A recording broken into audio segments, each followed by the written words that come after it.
Palembang Menyapa, Dialog Palembang Menyapa, kami hadirkan narasumber yang akan menyapa Anda dan akan berbincang-bincang kepada kita semua di pagi hari ini. Sudah tersambung via Zoom kita adalah Kabid Pencegahan dan Pengendalian Penyakit P2P Dinkes Kota Palembang, Bapak Yudi Setiawan SKM MEPIT. Pak Yudi, selamat pagi. Assalamualaikum. Waalaikumsalam, Mbak Tata. Selamat pagi. Pagi. Assalamualaikum, Bu Dr. Yulia. Selanjutnya juga ada Dr. Yulia Iriani SPAK, staf medis Departemen Imunologi dan Infeksi RSMH Palembang. Dr. Yulia, selamat pagi. Assalamualaikum. Waalaikumsalam, selamat pagi. Baik, perbincangan kita ini kedua narasumber mengenai waspada campak. Tercatat kabarnya 649 kasus dalam 3 bulan di Palembang ini ya. Nah, pendengar jangan lupa bergabung bersama kami di line telepon 0711 369977, 0821 7927 9090, bahkan juga bisa langsung ke aplikasi RRI Digital dan akun YouTube RRI Pro 1 Palembang. Sebelum ke Dr. Yulia, saya ke Pak Yudi dulu nih. Pak Yudi, seperti apa nih situasi terkini dengan catatan 649 tadi? Apakah sekarang bertambah atau stuck di situ nih Pak? Alhamdulillahnya tidak ada penambahan untuk kasus campak ini. Ya, Bu Tata, jadi per tanggal 30 Maret ya, hari ini kasus suspek ya, sebenarnya ada dua ya. Yang pertama suspek dulu ya, suspek campak ada 668 ya. Dari 668 itu dari periode Januari sampai dengan hari ini tanggal 30 Maret ada kasus konfirmasi laboratorium 66 kasus. Jadi sebenarnya kasus campak yang konfirmasi yang sudah hasil lab laboratoriumnya positif ada virus campak itu 66 ya. Yang 668-nya adalah merupakan kasus suspek ya, masih tersangka campak. Itu Mbak Tata. Kalau tadi 649 kalau tidak salah ya. Iya. Nah, per tanggal hari ini 30 Maret 2026 ada 668. Tapi itu masuk dalam kriteria diagnosa suspek ya, bukan konfirm. Yang konfirmasi laboratorium ada 66. Yang konfirm laboratorium itu 66 ya Pak ya. Berarti sisanya itu suspek ya. 66 ya. Suspek ya. Baik. Ada sebagian yang masih menunggu hasil ya, yang belum keluar hasil dari laboratorium. Oke, baik. Nah, saya ke Dr. Yulia. Dr. Yulia nih kan banyak yang terkena campak. Sebenarnya campak ini terjadi karena apa nih dokter? Virus atau memang ada faktor pendukung lainnya? Campak ini sebenarnya adalah suatu penyakit infeksi yang penyebabnya adalah virus. Gitu. Suatu penyakit infeksi yang sangat menular ya. Kenapa seseorang bisa terkena campak? Pada prinsipnya tentunya adalah ketiadaan kekebalan yang sebenarnya bisa diperoleh melalui upaya vaksinasi, seperti itu. Jadi vaksinasi campak ini sudah dilakukan sejak lama ya, berpuluh-puluh tahun yang lalu di Indonesia, menjadi bagian dari program imunisasi nasional. Jadi diberikan pertama kali dosis pertama pada saat usia 9 bulan dan kemudian diulang pada saat usia 18 bulan. Nah, pada saat terdapat fluktuasi dari angka cakupan vaksinasi campak yang bisa diperoleh tadi melalui imunisasi dasar. Jadi kalau ada kantong-kantong wilayah dengan jumlah anak yang tidak divaksinasi ini menumpuk selama beberapa tahun, sebenarnya ini dimulai meningkat ya, cakupan menjadi turun pada saat terjadi pandemi COVID-19. Maka ini akan meningkatkan resiko terjadinya lonjakan kasus seperti yang kita hadapi saat ini di beberapa provinsi di Indonesia, termasuk Sumatera Selatan dan Kota Palembang. Demikian. Oke. Nah, tapi dari data yang ada gitu, bagaimana dokter melihat tren ini, dokter? Apakah ini memang catatan yang sudah bisa dikategorikan luar biasa atau justru ini masih dalam kategori yang belum terlalu banyak begitu, dokter? Oke, jadi kalau dibandingkan dengan tahun-tahun sebelumnya, maka terjadi lonjakan yang drastis ya Hmm. dari angka kejadian campak. Hmm. Tuh. Jadi nanti teman-teman dari Dinas Kesehatan, baik Dinas Kesehatan Kota, Dinas Kesehatan Provinsi, ini kan rutin melakukan surveillance. Jadi kita memiliki kegiatan surveillance campak dan rubella ya, Ya. yang sudah dilakukan beberapa tahun terakhir. Nah, dilihat dari angka-angka inilah mereka akan melihat trennya bagaimana dan tentunya akan memberikan masukan kepada pemerintah daerah apakah ini sudah bisa dikategorikan suatu kejadian luar biasa atau tidak. Demikian.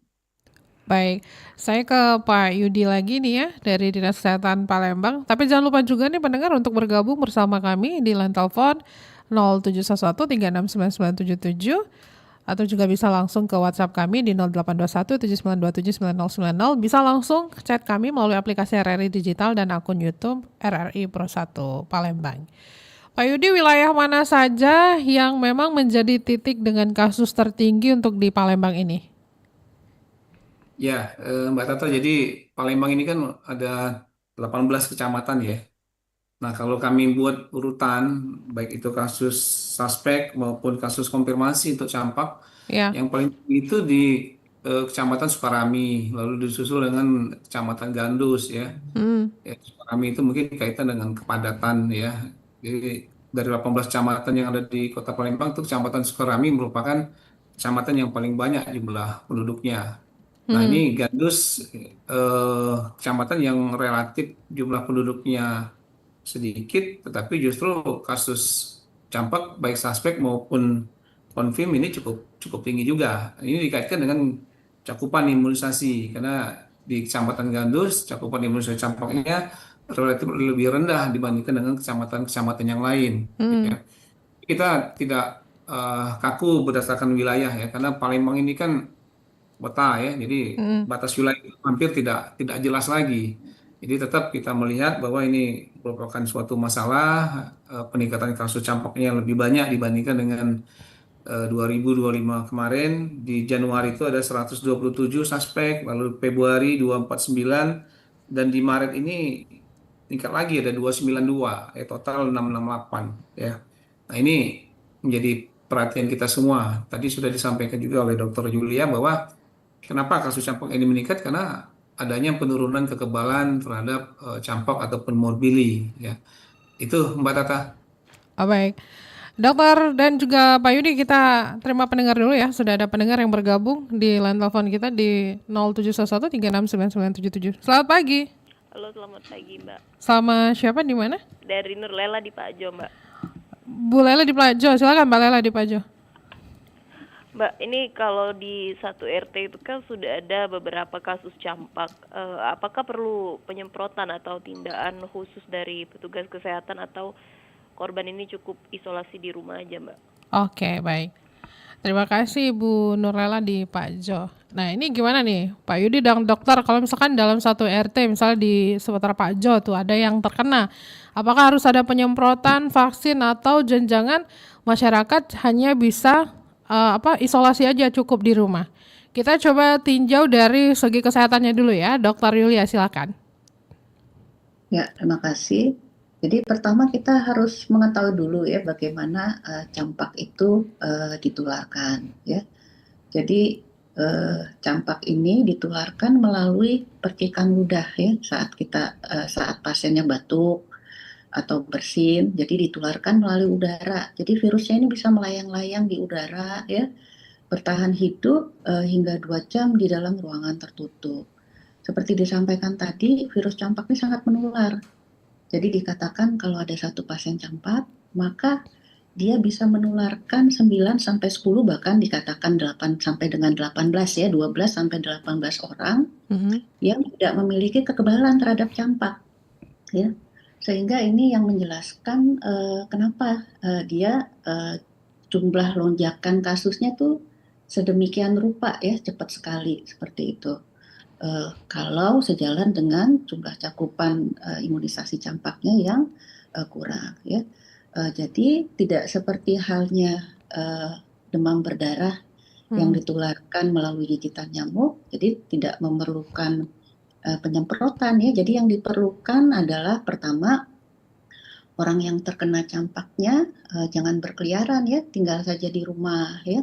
Karena campak ini bisa ditularkan 4 hari sebelum ruamnya muncul, merah-merahnya muncul, sampai dengan 4 hari sesudah ruamnya muncul. Maka orang-orang yang kontak dengan penderita campak ini, kontak erat ya, artinya tinggal serumah, artinya mengurangi kegiatan-kegiatan di luar rumah ya, seperti itu. Pasiennya sendiri tetap di rumah, terus kontak dengan fasilitas layanan terdekat untuk melaporkan. Yang penting prinsipnya tadi ya, mengisolasi diri, kemudian menjalankan perilaku hidup bersih dan sehat, seperti itu. Baik. Nah, kalau dari Dinas Kesehatan sendiri, Pak Yudi, kalau ada warga mungkin juga sudah terdeteksi atau sudah ketahuan nih campak begitu ya dalam satu kelurahan atau satu kecamatan, itu gimana, Pak? Ya, jadi langkah-langkah yang diambil oleh pihak Dinas Kesehatan tentunya kerjasama dengan teman-teman puskesmas ya. Kalau di wilayah kelurahan atau kecamatan atau RT ada ditemukan kasus campak, kita akan melakukan PE ya, atau penyelidikan epidemiologi. Jadi penyelidikan epidemiologi itu kita akan melihat seberapa banyak kontak eratnya dari orang yang menderita campak tersebut. Nanti kontak erat itu akan kita lakukan pemeriksaan juga ya. Kita lakukan pemeriksaan, jadi itulah dia masuk dalam kriteria suspek campak tadi. Ya, semakin banyak orang yang kontak dengan kasus campak tadi kita periksa, maka probabilitas untuk ketemu kasus campak itu akan semakin banyak juga, sehingga intervensi ataupun preventif yang dilakukan di masyarakat itu akan semakin baik ya. Nah, tadi dikaitkan dengan penyemprotan. Jadi ini sekali lagi bukan penyakit yang ditularkan lewat nyamuk ya, seperti demam berdarah. Kalau demam berdarah memang itu penyebabnya adalah virus dengue yang ditularkan lewat gigitan Aedes aegypti. Itu memang kita lakukan fogging ataupun penyemprotan. Tetapi untuk kasus campak ini adalah penyakit saluran pernapasan yang mana penularannya adalah lewat percikan air ludah, percikan dahak pada saat orang bicara, batuk dan sebagainya. Jadi pencegahannya adalah kalau memang ada kasus campak ditemukan di masyarakat, yang pertama yang bersangkutan harus berobat dulu ya, datang ke paskes, datang ke puskesmas, rumah sakit ya, nanti diberikan pengobatan karena ini menular, tentunya dokter akan lebih tahu diberikan biasanya simptomatis karena ini virus ya. Nah, lalu kita dari dinas melakukan PE, kita akan melihat juga apakah kontak erat yang ada di masyarakat yang kontak dengan kasus tadi, yang pertama kita lihat adalah status imunisasinya. Apakah status imunisasi campaknya lengkap atau tidak? Karena imunisasi campak ini dosis pertamanya harus diberikan di umur 9 bulan, lalu dosis keduanya diberikan pada anak umur 18 bulan, dan lalu nanti lanjutannya diberikan pada anak kelas 1 SD. Nah, sekarang kita lagi pemberian vaksin campak secara massal ya. Jadi tanpa melihat status imunisasi campak sebelumnya di bulan Maret dan bulan April ini pada anak semua kelompok umur 9 bulan sampai 59 bulan itu kita berikan satu dosis campak. Itu untuk menimbulkan kekebalan kelompok di masyarakat supaya kasus campak ini tidak semakin lama semakin banyak. Itu buat Tata. Baik, dokter dan juga Pak Yudi, kita tahan kembali. Sudah ada pendengar yang bergabung. Selamat pagi. Ya pagi, selamat pagi Mbak Tata. Sama siapa di mana, Mbak? Nama Ibu Amel di Skojo. Ibu Amel di Skojo, silakan Bu Amel. Kita mau nanya sama narasumber ini, Bu Dokter dan Pak Yudi ya. Iya. Ya ini terkait dengan penyakit campak ini, yang paling rentan itu siapa yang bisa kena? Terus untuk bedain campak dengan penyakit ruam lainnya itu gimana tanda-tandanya tuh? Oke. Nah, kemudian Mbak Tata, kalau kita penanganannya terlambat, itu dampaknya seperti apa? Terus kalau sudah pernah kena, bisa berulang kali lagi nggak? Mhm. Nah, oke, sementara itu aja Mbak Tata, makasih. Assalamualaikum. Waalaikumsalam warahmatullahi wabarakatuh. Terima kasih Bu Amel yang ada di Skojo. Nah, ini pertanyaan saya langsung ajukan saja ya kepada Dokter Ria.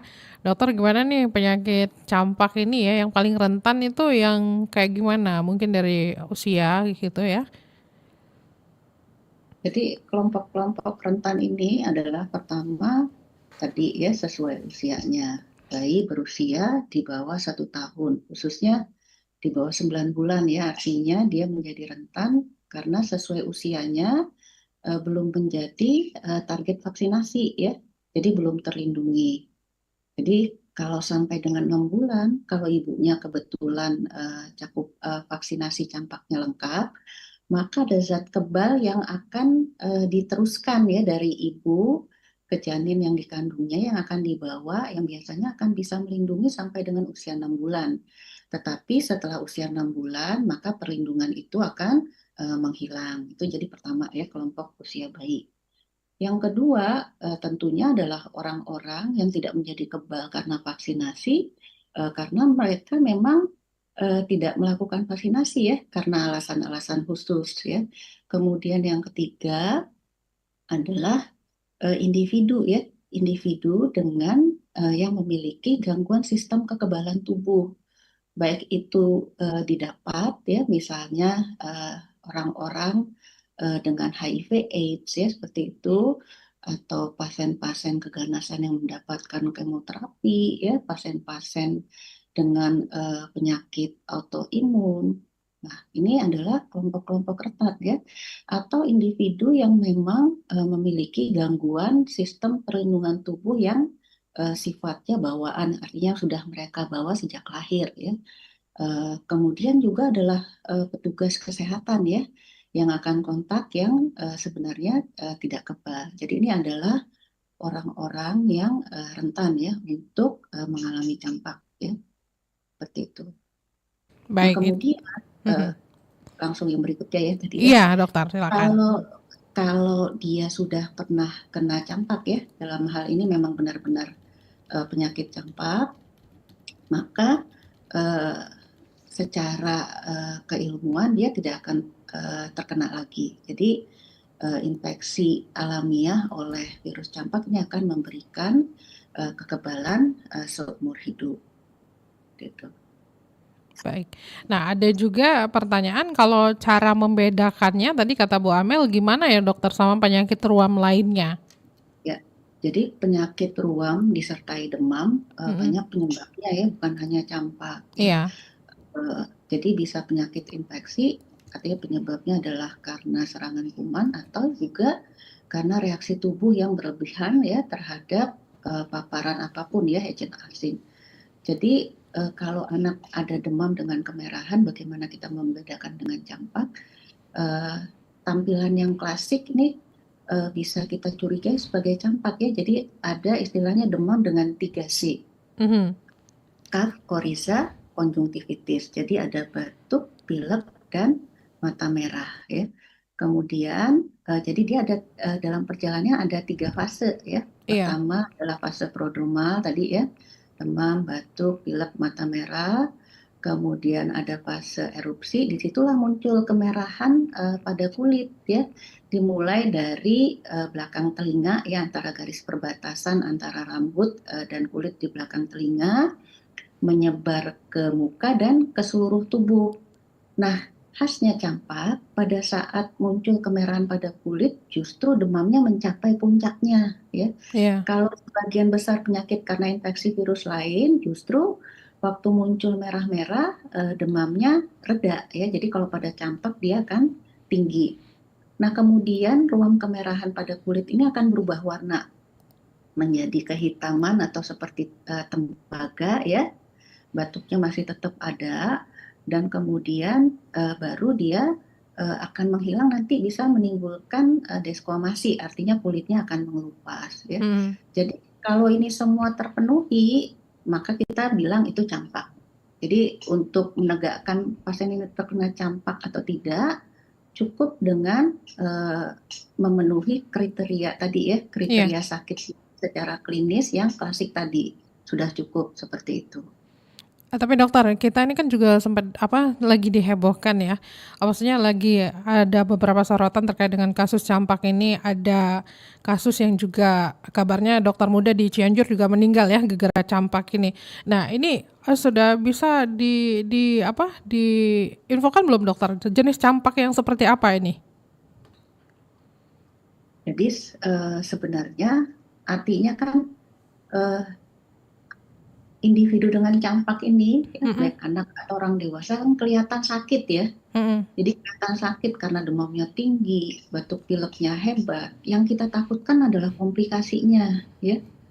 Jadi komplikasinya bisa kurang cairan, radang paru, radang otak ya seperti itu. Komplikasinya bisa jangka pendek bahkan sampai jangka panjang ya. Nah tadi ya salah satu kelompok yang rentan adalah kelompok-kelompok yang memiliki gangguan sistem kekebalan tubuh ya. Jadi pada kelompok-kelompok ini sangat rentan kalau dia terinfeksi oleh virus campak, kemudian menjadi sakit, memiliki peluang yang lebih tinggi untuk mengalami komplikasi seperti itu. Sehingga khusus untuk tenaga kesehatan yang melakukan perawatan pasien campak, dalam SOP-nya sudah tertulis sebenarnya ya, bahwa harus dipastikan bahwa nakes ini memiliki kekebalan ya. Kekebalan tadi bisa diperoleh melalui vaksinasi ya. Jadi harus orang-orang yang kebal terhadap penyakit itu ya. Jadi kemudian individu yang sudah mengetahui bahwa mereka memiliki gangguan sistem kekebalan tubuh, maka seyogyanya tidak kontak ya. Saya sendiri tidak mengetahui apa penyebab kematian pada sejawat dokter ini, apakah mereka termasuk dalam kelompok yang rentan memiliki gangguan sistem kekebalan tubuh, tetapi mungkin saja ini bisa menerangkan ya kenapa menjadi berat seperti itu. Baik, berarti bisa dibilang tuh campak itu general, cuman yang menjadi salah satu faktor lainnya itu adalah penyakit-penyakit penyerta lainnya, begitu ya dokter ya? Ya, baik komplikasi karena campaknya sendiri kan dia bisa menyebabkan diare sampai dengan dehidrasi ya, kurang cairan, kemudian bisa menyebabkan radang paru ya.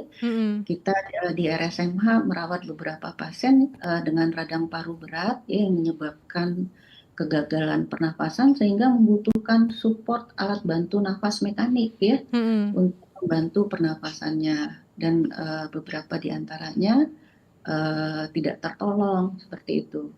Kemudian ada juga yang disertai dengan penyulit radang otak ya seperti itu.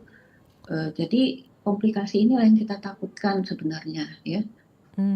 Dan mungkin dari teman-teman Dinas Kesehatan, Kementerian Kesehatan, jadi kan seperti yang disampaikan Pak Yudi tadi, sudah ada suatu sistem ya, melakukan PE, penyidikan epidemiologi. Mungkin sudah ada tempatnya kita untuk melihat apakah ada perbedaan varian genetik pada virus campak yang menginfeksi saat ini, seperti itu. Itu tentunya dukungan-dukungan seperti ini biasanya dilakukan ya. Nanti jadi apakah jenis virusnya sama, varian genetik virusnya dibandingkan yang sebelum-sebelumnya ya, karena berat itu bisa karena faktor hostnya, artinya orang yang terkena campaknya, tapi bisa juga karena faktor agentnya, dalam hal ini virus campaknya ya. Apakah dia lebih virulen, lebih ganas. Baik. Nah, saya ke Pak Yudi. Pak Yudi, untuk capaian vaksinasi campak ya di Palembang saat ini seperti apa, Pak?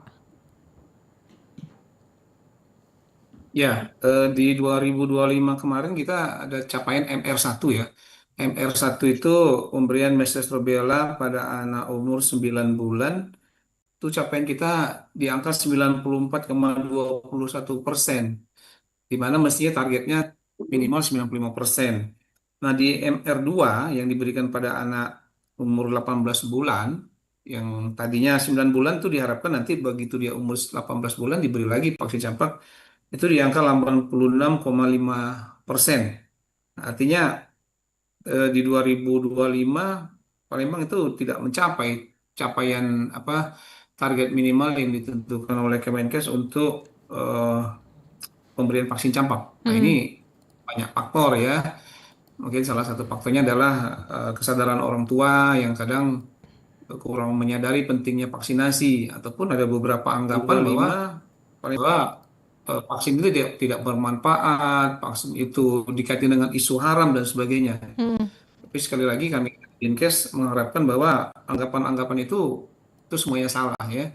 Jadi yang paling penting dalam pencegahan campak ini adalah dengan pemberian imunisasi campak ya, dengan anak-anak umur 9 bulan, 18 bulan, lalu anak kelas 1 SD, dan sekarang kita pemberian vaksin campak secara massal pada anak umur 9 bulan dan 59 bulan. Itu kalau cakupan 95% tercapai, jadi kita harapkan pasti kejadian campaknya akan turun. Itu Mbak Tata. Baik. Nah, di 2026 ini Mm-mm.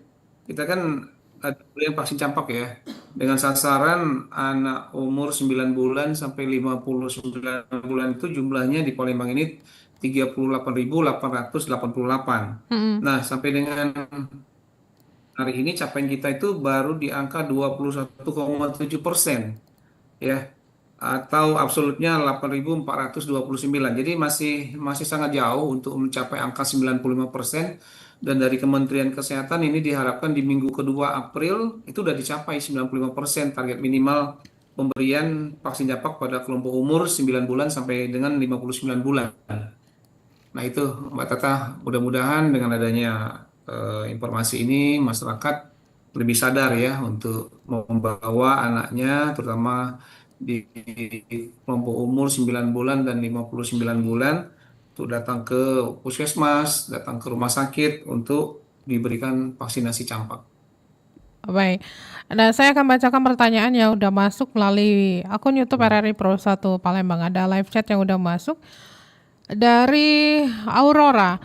Nah, dengan banyaknya kasus campak ini, apakah sekolah atau tempat penitipan anak perlu ada kebijakan khusus untuk mencegah penularan begitu?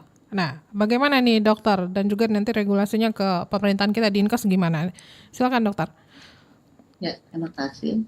Jadi tentunya tempat-tempat dengan situasi di mana berkumpul banyak orang atau banyak anak, seperti yang disampaikan tadi, harus lebih menerapkan kewaspadaan standar ya dalam hal ini, memperkecil peluang untuk terjadinya penularan. Ya, jadi pertama harus mengingatkan lagi ya perilaku hidup bersih sehatnya.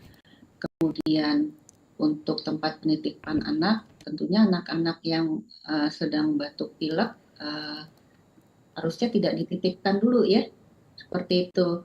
Atau dia menggunakan masker, misalnya seperti itu, akan tetapi nanti menjadi sulit ya.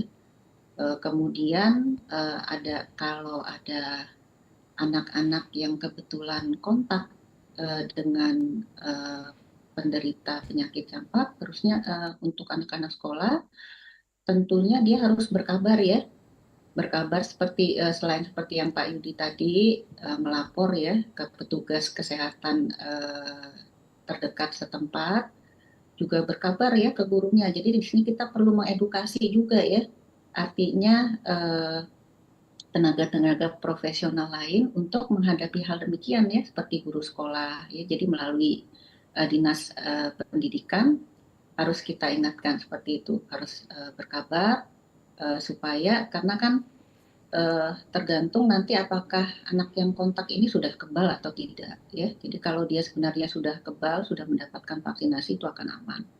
Artinya kemungkinan untuk tertularnya menjadi lebih kecil ya. Tapi jadi tidak perlu diliburkan, tetapi ada tindakan-tindakan kewaspadaan khusus ya, kewaspadaan standar dan kewaspadaan khusus yang harus diterapkan kepada institusi di mana ada orang-orang berkumpul di situ. Baik. Nah, kalau sejauh ini dari kita sendiri gimana Pak Yudi? Sudah ada koordinasi belum, nanti akan ada rencana seperti apa jika memang diperlukan begitu ya, untuk informasi mengenai eh, jarak atau pembatasan aktivitas gitu. Ya, jadi Mbak Tata di Mm-mm. minggu kedua Maret kita udah melakukan koordinasi dengan teman-teman puskesmas, baik Mm-mm. teman-teman sebagai tenaga promosi kesehatan, teman-teman sebagai koordinator imunisasi untuk melakukan pendataan di wilayah mereka masing-masing, berapa jumlah posyandu, berapa jumlah TK, PAUD, termasuk berapa jumlah tempat penitipan anak yang ada di wilayah puskesmas tersebut. Nah, puskesmas akan melakukan kunjungan ke lokasi, baik itu ke TK, PAUD, penitipan anak. Yang pertama tentunya akan dilihat adalah status kesehatan anak tersebut, ya, terutama di kelompok umur 9 bulan sampai dengan 59 bulan. Mm-mm. Kalau memang anak yang bersangkutan menunjukkan gejala ke arah campak, ada demam, ada ruam, ada mata merah, dan sebagainya yang disampaikan Dokter Yulia tadi, ini tentunya akan kita lakukan pemeriksaan. Tapi kalau memang tidak ditemukan tanda-tanda apakah anak itu mengalami campak ataupun anak itu masuk dalam kategori sehat, nah tentunya anak-anak yang berada di posyandu, di TK, PAUD, penitipan anak, ini semuanya akan kita beri imunisasi campak, ya.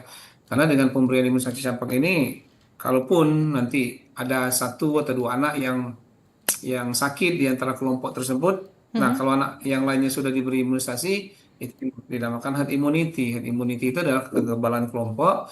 Jadi anak-anak yang lain itu tidak akan mudah untuk terkena campak. Jadi sekali lagi kami dari Dinkes menekankan pentingnya imunisasi campak pada anak-anak yang rentan terhadap penyakit campak, ya. Baik itu di posyandu, TK, PAUD maupun di tempat penitipan anak. Baik, sudah dijawab ya pertanyaannya. Lanjut lagi, saya akan bacakan pertanyaan kembali. Ini ada Ibu Lis yang bertanya. Izin bertanya nih, langkah apa yang dilakukan oleh Dinkes Palembang untuk mencapai target dalam menangani masalah penyakit campak ini? Silakan Pak Yudi. Ya, yang kami lakukan pertama kami membuat edaran, ya, edaran yang ditandatangani oleh Pak Wali Kota ditujukan kepada beberapa OPD terkait. Organisasi perangkat daerah terkait itu sepertinya Kominfo, ya. Dinas Kominfo mereka punya punya channel untuk menyampaikan informasi tentang campak, lalu ke Dinas Pendidikan karena TK PAUD sebagian besar di bawah Dinas Pendidikan juga, supaya memfasilitasi teman-teman puskes untuk melakukan pemberian vaksinasi campak. Nah, kami juga sudah koordinasi dengan tim penggerak PKK. Tim penggerak PKK, baik PKK tingkat kota, tingkat kecamatan maupun kelurahan, supaya anggotanya bisa bekerja sama dengan teman-teman puskesmas dalam kaitan melakukan pemberian vaksinasi campak secara massal. Dan tentunya teman-teman Promkes dari puskesmas juga sudah melakukan edukasi tentang pentingnya PHBS, ya, kaitan dengan cuci tangan, kaitan dengan gizi seimbang pada pada kelompok bayi maupun anak, kaitan dengan kebersihan lingkungan. Tapi sekali lagi dari semua itu yang paling penting adalah kaitan dengan pentingnya imunisasi campak. Itu yang sudah kami lakukan, Mbak Tata. Baik, sudah jawab juga pertanyaannya. Lanjut lagi, saya bacakan lagi pertanyaan yang masuk di WhatsApp-nya kita di 0821 7927 9090 ya. Nah, pertanyaan selanjutnya dari Mbak Yanti yang ada di Celentang ya. Mau bertanya ini, dokter, kalau misalkan anak sedang dalam kondisi kurang fit atau batuk pilek ringan lah, apakah tetap boleh mendapatkan imunisasi campak di tengah meningkatnya kasus saat ini? Silakan dokter. Secara umum, batuk pilek ringan atau sakit ringan ini bukan merupakan indikasi kontra, ya. Jadi bukan berarti dia tidak boleh mendapatkan imunisasi campak. Jadi sebenarnya tetap boleh itu. Akan tetapi kalau misalnya orang tuanya ragu, maka petugas kesehatan akan menunda sampai anak itu sehat, ya. Jadi tentunya nanti kalau dia memang sedang menderita batuk pilek, maka tenaga kesehatan setempat ini akan menilai apakah ada penyakitnya tersebut menyebabkan anak tersebut pada saat dia sedang sakit ini apakah dia bisa atau tidak bisa mendapatkan vaksinasi campak. Ya, secara umum sebenarnya boleh. Jadi secara umum boleh saja dokternya, tidak ada Ya, larangan begitu ya dokternya untuk ya. vaksin pada anak ini ya. Baik, nah saya ke Pak Yudi lagi nih. Pak Yudi, ini pengaruh yang paling signifikan ya dengan melonjaknya kasus campak di Kota Palembang ini. Ini apa Pak? Apa memang mobilitas masyarakatnya atau justru mungkin gambaran dari faktor lingkungan kita yang saat ini begitu?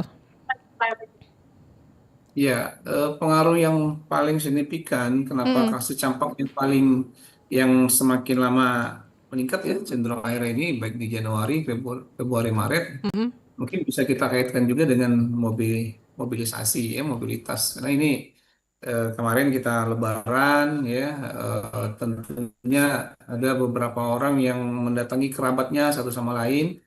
Nah, yang paling menjadi faktor penentu mengapa kasus campak itu meningkat adalah kaitan dengan kekebalan, kaitan dengan imunitas, ya, kaitan dengan imunisasi. Jadi sebenarnya kalau anak tersebut sudah diimunisasi, walaupun dia eh, melakukan kunjungan ataupun berada di tempat yang padat, maka kekebalannya akan terbentuk, ya. Jadi sebenarnya faktor yang paling dominan mengapa kasus campak ini meningkat adalah karena terimunisasi, karena faktor kekebalan yang tidak ada pada kelompok umur bayi dan anak. Jadi walaupun mobilisasi tinggi, kepadatan tinggi, kalau kekebalan pada bayi dan anak itu ada, kasus campak itu tidak akan meningkat. Itu yang menjadi perhatian kami dari Dinas Kesehatan. Sekali lagi mengajak masyarakat supaya ayo kita imunisasi anak-anak kita supaya kekebalan pada anak tersebut terbentuk ya. Terutama yang sekarang ini kami lakukan pemberian vaksinasi campak secara massal pada kelompok umur 9 bulan sampai dengan 59 bulan. Itu Mbak Tata. Baik. Nah, sebenarnya memang yang sangat diperlukan juga ini adalah edukasi ke masyarakat begitu ya, dokter dan juga Pak Yudi. Karena hoax soal vaksin campak ini banyak sekali ya, yang sehingga menyebabkan orang-orang tuh tidak mau memvaksinkan anaknya. Ada yang bilang nggak usah vaksin campak nanti anak bisa menjadi autis. Ada begitu ya dokter ya. Di sosial media itu berkeliaran informasi-informasi tidak benar seperti ini ya. Ada juga yang bilang kalau misalkan kasus campak itu eh, vaksinnya adalah akal-akalan bisnis-bisnisan gitu kan ya. Nah, ini yang sebenarnya harus di informasi ini yang harus diberi edukasi kembali kepada masyarakat. Tapi saya mau bertanya kepada dokter nih. Dokter, seputar hoax-hoax yang dokter terima begitu kan ya. Entah itu baik media online maupun media sosial begitu dokter ya. Hoax mana sih dok yang paling melekat sama masyarakat yang memang dokter harus mengatakan nih kepada masyarakat bahwa ini informasi yang tidak benar begitu? Ya, kalau isu mengenai vaksin MMR dengan autism Mm-mm. itu kalau saya nilai sudah mulai mereda ya, Uh-uh. tidak menjadi masalah utama ya kalau beberapa tahun yang lalu masih diangkat ya. Akan tetapi kalau saya lihat hoax-hoax ini tadi ya, yang propaganda asing ya, Ya. itu yang dikemukakan. Kemudian sebenarnya menurut saya kelompok-kelompok ini bagaimana ya? Sebenarnya mengganggu HAM ya. Mhm. Karena sebagian besar yang melontarkan itu yang saya lihat adalah mereka berjualan ya, berjualan produk-produk tertentu yang dianggap bisa Menyembuhkan gitu mengatasi ya ya, dokter. meningkatkan kekebalan, Mm-mm. tetapi dia mendiskreditkan vaksin ya. Tetapi tentunya masyarakat nih saya nilai pintar dengan melihat sekarang dengan lonjakan kasus campak ya, Mm-mm. merupakan bukti yang sebenarnya menyakitkan ya sebenarnya yang harusnya tidak kita alami. Artinya tadi kenapa membahayakan HAM? Karena ada orang-orang yang beranggapan anak saya tidak perlu divaksin, dia sehat, tetapi dia bisa membahayakan orang lain yang tidak memiliki kekebalan, mungkin tidak bisa mendapatkan vaksinasi karena usianya terlalu muda, ya, atau orang-orang yang memiliki gangguan sistem kekebalan tubuh yang sebenarnya bisa terlindungi, ya, dengan tadi yang disebutkan Pak Yudi tadi, herd immunity, kekebalan kelompok. Jadi walaupun dia tidak divaksinasi, tetapi dia seperti dipagari sehingga infeksi itu tidak sampai kepada kelompok-kelompok yang memang belum bisa mendapatkan vaksinasi karena alasan tadi seperti itu, ya. Dan kalau terinfeksi menjadi berat, ya. Jadi ini adalah suatu bukti yang kita masyarakat ilmiah, ya, pemerintah, ya, kemudian dinas kesehatan yang sudah ditakutkan sejak kita melalui pandemi. Apa yang kita akan hadapi saat ini adalah sesuatu yang sudah masyarakat ilmiah ramalkan, ya. Dengan turunnya cakupan vaksinasi, maka ini akan meningkatkan letupan kejadian-kejadian penyakit-penyakit infeksi yang bisa dicegah dengan imunisasi, ya. Selain dengan campak, kita juga berhadapan dengan kasus pertusis, batuk rejan, difteri.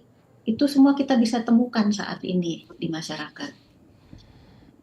Oke, berarti ya ini masih menjadi PR kita bersama juga ya dokter dan juga Pak Yudi ya.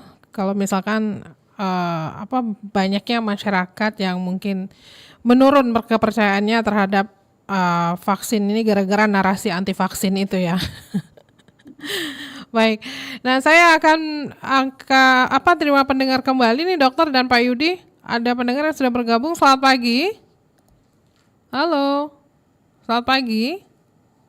Sudah tersambung? Terputus ya.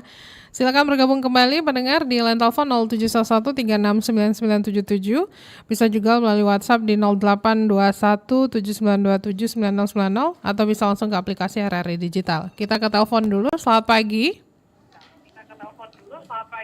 Assalamualaikum warahmatullahi wabarakatuh, Ibu Dokter. Waalaikumsalam. Sama Ibu siapa, di mana Bu?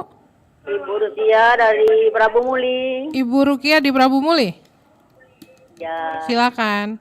Ya, saya yang ingin tanyakan ke dokter. Saya kan mempunyai cucu yang rata-rata masih berumur ada 3 bulan, ada 3 tahun, ada 5 tahun. Kadang-kadang Bu Dokter ini dia ini kadang-kadang dapat datang panas tinggi. Nah, panas tinggi ini kita melihat dulu ada 3 hari belum kita bawa ke dokter. Nah, setelah 3 hari datang bintik-bintik timbul dari kulit-kulit mereka. Terus batuk, pilek, mata merah, terus bibirnya melekat-lekat pecah-pecah. Nah, jadi kadang-kadang menurut pendapat mereka dari tetangga itu, katanya ini DBD. Nah, terus penyakit DBD dengan campak ini kami lihat sama gejalanya. Baik. Nah, yang ingin kami tanyakan gimana gejala penyakit DBD dan gimana penyakit campak ini, Bu Dokter. Oke. Karena gejalanya itu sama betul. Baik. Terima kasih Ibu Rukia sudah bergabung bersama kami. Nah, mungkin dokter bisa jelaskan nih dokter.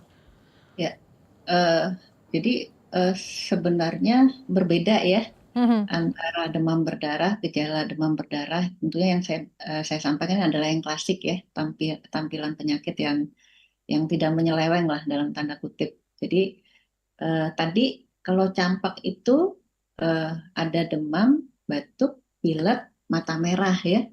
Demamnya ini tinggi, batuk pileknya itu lumayan ya sehingga anaknya tampak sakit gitu. Kemudian matanya juga silau kalau melihat cahaya.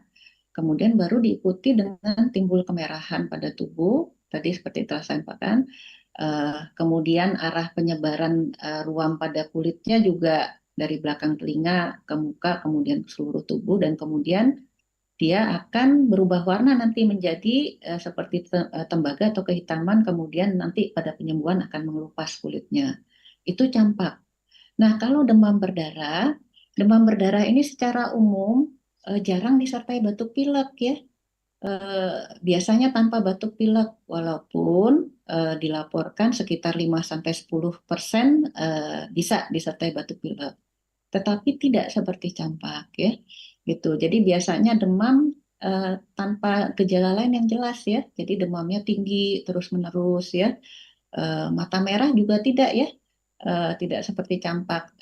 Kemudian kemerahannya juga yang paling umum, kemerahan pada kulitnya pada demam berdarah adalah bentuk dari manifestasi perdarahan kulit ya. Jadi dia bisa bintik-bintik merah ya, seperti itu yang kalau kita regangkan dia tidak hilang, kita regangkan kulitnya. Jadi ada bintik perdarahan pada kulit. Nah, kalau campak ini bentuk kemerahannya itu seperti bentol ya. Jadi agak menimbul. Kalau demam berdarah tidak timbul ya. Jadi yang lazim adalah bintik-bintik perdarahan pada kulit. Jadi batuk pileknya tidak hebat seperti pada campak, berbeda ya. Jadi kalau mendengar apa yang disampaikan oleh Ibu dari Prabu Muli tadi, ada kemungkinan ini suatu bisa bisa karena campak atau bisa karena penyakit lainnya ya. Jadi nanti tinggal dibawa ke petugas kesehatan, diperiksa oleh dokter, nanti dokternya yang akan menyimpulkan seperti itu. Jadi cukup berbeda antara demam berdarah dengan campak. Nah, dokter, kalau dari segi usia ya, termuda penyakit ini bisa menyerang usia berapa? Terlanjut usianya usia berapa, dokter? Bisa semua usia, Oh, semua sama usia. baik campak maupun demam berdarah ya, seperti itu. Hanya tadi seperti saya sampaikan, mungkin bayi berusia di bawah 6 bulan dia bisa terlindungi oleh antibodi yang ditransfer dari ibu Iya. ke bayinya, ke janin di dalam kandungan, yang masih cukup tinggi kadarnya sampai dengan usia 6 bulan ya. Jadi mungkin kita akan jarang menemukan kasus di bawah usia 6 bulan. Tapi pada prinsipnya bisa mengenai semua usia, khususnya pada orang-orang yang tidak kebal karena belum mendapatkan vaksinasi. Jadi kalau misalkan orang yang sudah terkena, ada kemungkinan akan terkena kembali? Secara teoritis tidak akan terkena kembali karena setelah infeksi alamiah, dia akan menimbulkan kekebalan yang dianggap akan berlangsung seumur hidup. Oke, baiklah kalau begitu. Baiklah, sebelum kita akhiri perbincangan kita di pagi hari ini, Pak Yudi dan juga dokter, apa yang mau disampaikan kepada pendengar kita terkait apa yang sudah kita bahas ini ya, mewaspadai campak di Kota Palembang dan sekitarnya ini. Pak Yudi, silakan Pak. Ya, makasih Mbak Tata. Jadi yang pertama yang kami sampaikan kepada masyarakat bahwa ayo kita saring informasi kaitan dengan imunisasi itu dari sumber-sumber yang memang bisa dipercaya ya. Karena sekarang banyak sekali di media sosial informasi-informasi yang boleh kita katakan tidak benar. Nah, kalau memang mau mencari informasi, silakan dari informasi-informasi seperti dari Kementerian Kesehatan, ataupun dari pihak Dinas Kesehatan, ataupun dari puskesmas dan lain-lain.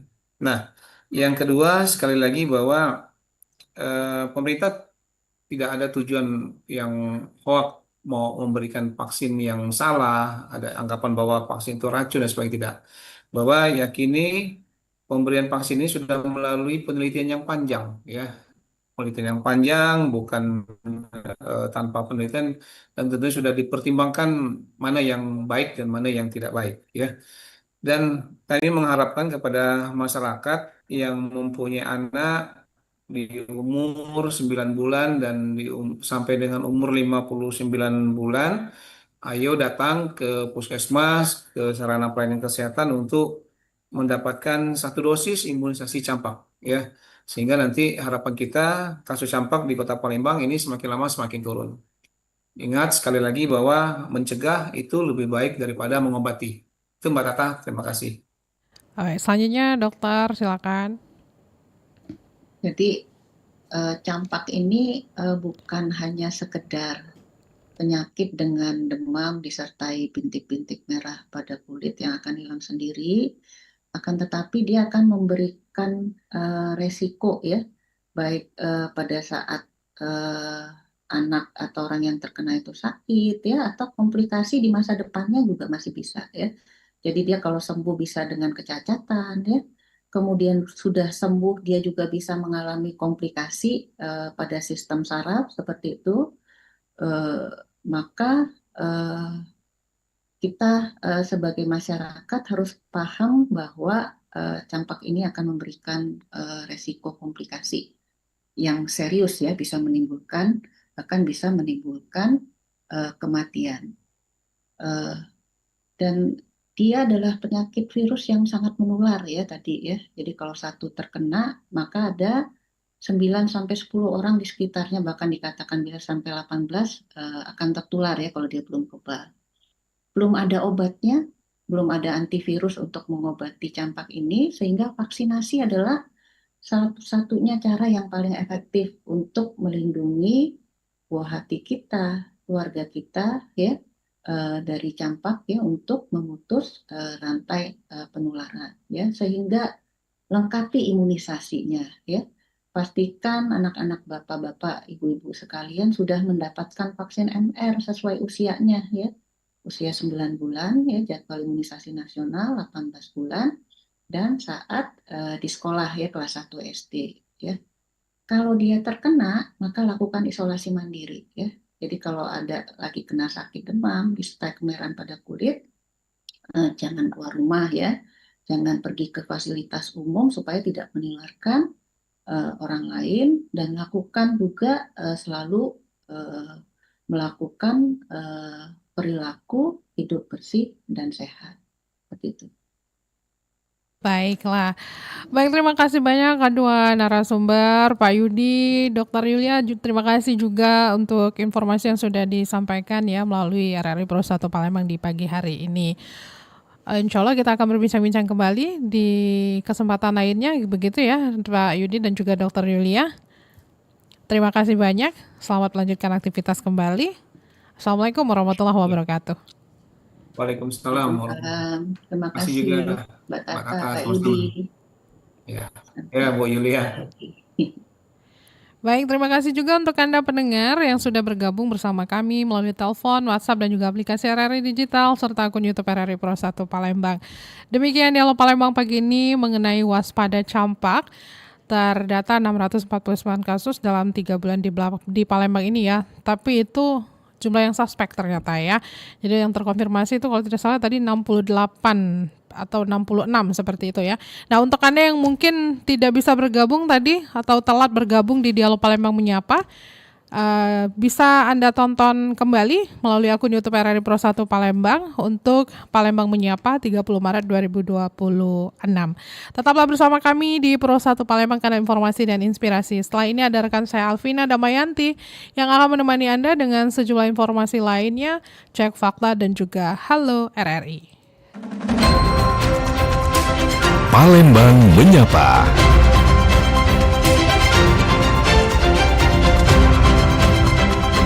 Palembang Menyapa.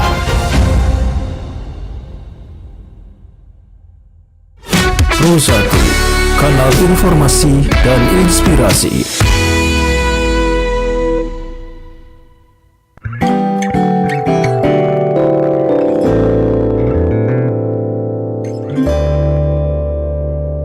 Banyak orang bilang bila di wajahmu tumbuh jerawat, itu tandanya rindu. Bila saja setiap rindu datang selalu tumbuh jerawat, maka matilah aku. Saat rindu datang menyerang dengan sangat kuat, hati rasanya ngilu. Bila rindu membuat diriku jadi patah semangat, obatnya cuma kamu.